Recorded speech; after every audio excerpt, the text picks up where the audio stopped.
Indiana, a proud graduate of Cathedral High School. He retired lieutenant colonel after 23 years of service in the Marine Corps.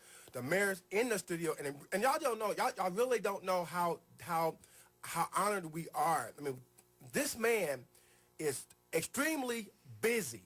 I mean, extremely busy running the city of Indianapolis. To take time out of your busy schedule to come and talk to us knucklehead kids, it's awesome. And I use that term lightly because we have fun here. But last time you hear. Well, you've been here a number of times, but last time you was in the studio, you were running for mayor, and we said, where's he at? Where's he at? He just shows up, carefully walks through the door like he owns the place, like a student, and now he has an entourage, which is great. It's awesome to have you here, and we're just pink purple proud. Yeah, I was telling your principal on the way in that I've been to this high school more than any high school in the city, actually, because I come here all the time there are a lot of events that you host out here. Mm-hmm. and on the weekends, and I come here, and you invite me in a couple, 3 times, and I've been out here quite a bit, so it's always good to come out here. It is true, and we're not saying that to brown nose, green nose, her nose. It is true. You are in the school a lot, and I do get kind of like proud when you walk in the door and first thing, where's Emerson at? Where's Emerson at? Where's Emerson at? And I like that. It's kind of job security. Job security, y'all. You hear me talking? No. Anyway, we do have some students in the studio, and we do have some questions from our students. And so I'm gonna go straight to the studio. And I think I got Kurt. I got Kurt Darling with a question. Kurt, give me your name and what year. Hi, Mr. Mayor. I'm Kurt Darling. I'm the sports director here at WBDG, and I'm a senior. And my question was pertaining to sports, obviously. Basically, with the NFL lockout and all of that stuff going down with the NFL. Now, this is just hypothetically speaking. It isn't looking like there's going to be no football. But if there's no football and we don't have the Super Bowl here, how's that going to exactly affect the city with how much money we put into the Super Bowl? That's a good question. We just so everybody knows what is playing out, with the exception of that 1-week tease a couple months ago. It's playing out pretty much exactly like the NFL said it would. So until somebody starts getting hurt in pocketbook, it's that's probably when they get serious. I hope it gets done before that. But if we have put a lot of money into it now, the infrastructure that's going on downtown was going to happen anyway. I want to make that clear. But it's going. We sped it up. We put it higher time-wise, only because of the Super Bowl. So it would still be there when the Super Bowl rolls back around. If it really did happen, but again, we don't expect that to happen, we would wind up with the 2015 Super Bowl. Really? Okay, cool. All right, thank you. Okay. Hi, Mayor. My name is Anthony Wasilewski. I'm a junior here at WBDG. The governor just passed a school bill that allows the parents of the children that instead allow them to go to a public school such as IPS, allow them to go to a private and religious school. How big do you think that will affect the city of Indianapolis? Well, this has been done on some levels in other cities across the nation, and people always predicted it would have a dramatic effect. It really hasn't had that dramatic effect in other cities. I think some parents will probably take advantage of it, and I'm a big believer that one size does not fit all. Some kids need a special circumstance, or they would thrive in a different circumstance than what is just available to them. So so I think you'll see some people take advantage of it. It will have a dramatic effect. Dramatic may be a strong word in this case. I think some parents will take advantage of it, though.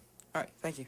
Going to the cards of some of our students, Brad Mitchell, who's a junior, his question, actually, he said he met you during the Word of Difference parade there at Lafayette Square. Sure. We will be back here, hopefully, broadcasting live on that parade again. And his question is, what is the city doing to encourage diversity? It's funny because as soon as I got into office, I told our team we need to diversify our diversity. That's what I said. That was a kind of a catchphrase for the first year. There's quite a few things. I mean, I could go on a bit. I'll get to it quickly, though. We started 3 different festivals. We started the Chinese Festival, first time ever. We started the Native American Festival, and then we also now have an Indian Festival that celebrates their Independence Day in 1947, and we do that down the circle also. So those are 3 things right up. We've doubled the number of sister cities that we have across the world. We've been traveling to make sure that we have good relationships. We're trying to position ourselves as a global city that is well known throughout the world. You may or may not know that around the world, people know New York and L.A. and they might know Chicago, but they don't know Kansas City, Denver, Columbus, Ohio, or Indianapolis. So you got to go out and tell them. They know Indianapolis a bit from the Indianapolis 500. That is an international event. So you want to go out and tell them this is a good place to be doing business, this is a good place to be visiting, and that sort of thing. that is a big piece of it. And staying home on the diversity, we've really dramatically increased our outreach for the minority and women-owned businesses, and so dramatically increased the access and the level playing field for those businesses here in the city of Indianapolis. And some of these micro or smaller businesses are really getting a lot of contacts because of the outreach from the city, and it's had a rather dramatic impact on their businesses. A couple of students, going back to my cards here, had this concern. Summer jobs. Sure. What is the city doing, and what's going on? Last couple of years, there's been Youth Works Indy funded by federal stimulus dollars. Those stimulus dollars are gone, but we were able to use something called the Workforce Investment Act and get about $800,000 for Youth Works Indy. You can look at youthworksindy.org. And I think those jobs, it's a combination of training, schooling, if you will, and employment. This year, I believe it's in healthcare and IT fields. Okay. So that's something to look at. You'll also, there's a lot of money out there right now that what we call CDBG funds, Community Development Block Grant funds. They're helping, not necessarily jobs, but activities for the kids during the summer at largely at the community centers around the city. So if you know where your community center is, look at that, like at Christian Morehouse or Bonner Center on the east side, and those sorts of things. I will also tell you, the economy is coming out a little bit. You need to look at seasonal jobs like the Parks Department, things like that. That's something, so those who are busier during the summer will be looking. Even though we're coming out of the recession a bit, it's not as robust. It hasn't completely turned, clearly. Everybody knows that. And everybody's still suffering a little bit from that. We've gone down 2% in unemployment in the area in the last year. So that part is rather dramatic. But you're still going to be in competition with some adults, frankly. But the seasonal jobs, I think companies will be looking for those. So take advantage of that if you can. Okay. Now going back to the students, McClendon. Hey, how you doing, man? My name is Trey. I'm McClendon. I'm a junior here. I wanted to know, what is some advice that you would give to future politicians or any students that plan to go into that field that you're in right now? First thing, don't call yourself a politician. That'd be the first thing. Actually, I think you need to understand what you're really trying to do. I was I was a Marine for 23 years. I think most people know that by now. I would do it as a public servant. I think that's the piece. You want to be able to give back. You want to think that you're going to make a difference in the lives of people. And if you do it from that angle, I think that is exactly the right type of person we want in office. And just being frank with you, that's not everybody in office. Some people do it for other reasons, and I'd like to think that everybody goes into public service like this, into political office, trying to do the right thing. Some people get lost along the way, no question about that. But the focus has to be very clear that you are doing it to improve the lives of the people that you will be representing. And if you do it for any other reason, I think you're going to head down the wrong path. Gas prices, gasoline. Right. What can the city do? Not much. That's really it's related to the international spot price. That's difficult. We just have to react to it. I urge people to look at alternative means of transportation. Indigo is getting a little bump up right now. We're putting a lot of bike lanes in the city right now. That's awesome. So we're putting a lot more sidewalks in. So if you can travel in that way, that would save you a bit of money. But as far as the city being able to affect any of the gas prices, that we just can't do that. But we're encouraging other people to use the alternative forms of transportation if at all possible. Downtown, you're building a bicycle hub? The east wing of the market, there's going to be it's going to be a combination of, it's a bicycle hub where you can go in and ride your bike to work downtown, park your bike there, be secure, take a shower, and then walk to work. And there'll be lockers in there, big enough lockers so that you can go down like on the weekend and put 4 or 5 different suits in there or sets of clothes and toiletries and everything so that you could it'll all be there. So you just ride your bike or you run to work or whatever, clean up, put on your clothes and go to work, and then you can go back and ride home or run home or whatever. It's also going to be a bit of a gym in there. So it's going to be a combination of factors in there.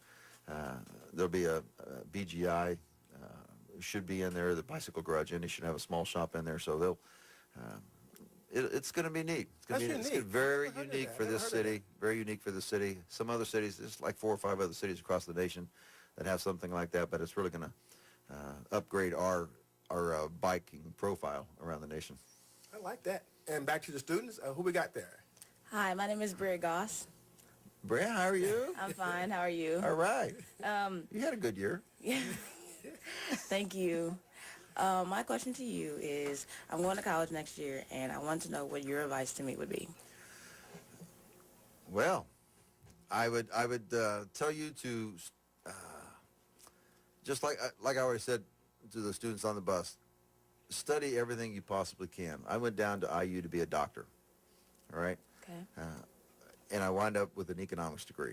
So you really don't know what you're gonna do at times, and I think that's probably true of a lot of students when they go to college. Kind of have an open mind about it. I realize you have a focus right now, and you should have a focus.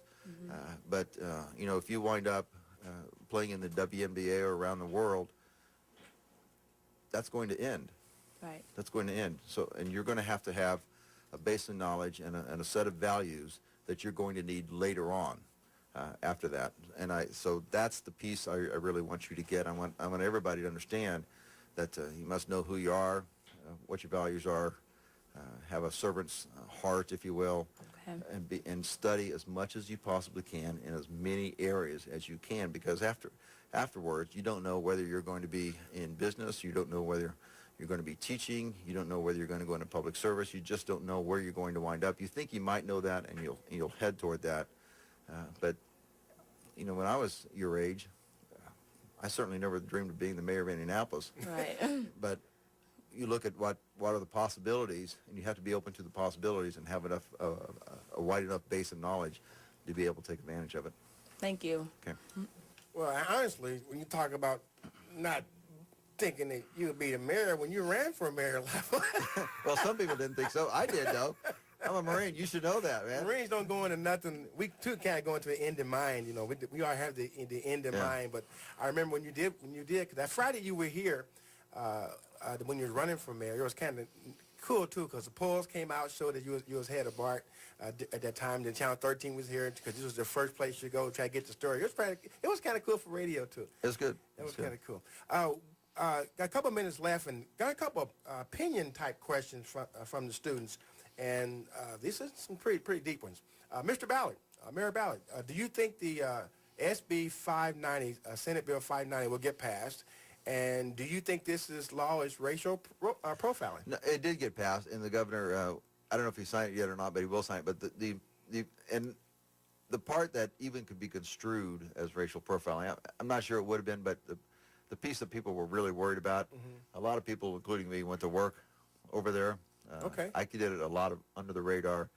I made my feelings known, but most of it was under the radar. Other people were very open about it, that especially the business community, that you know, we don't want to go down this way. So that law enforcement piece of it is not in there. Oh, it's not in there. I mean, I think it's in there a bit, but it's essentially saying what we're doing now is what we're going to continue to do. Yeah, So good police enforcement. because it's extremely important. It was extremely important to me and to the business community and so many others.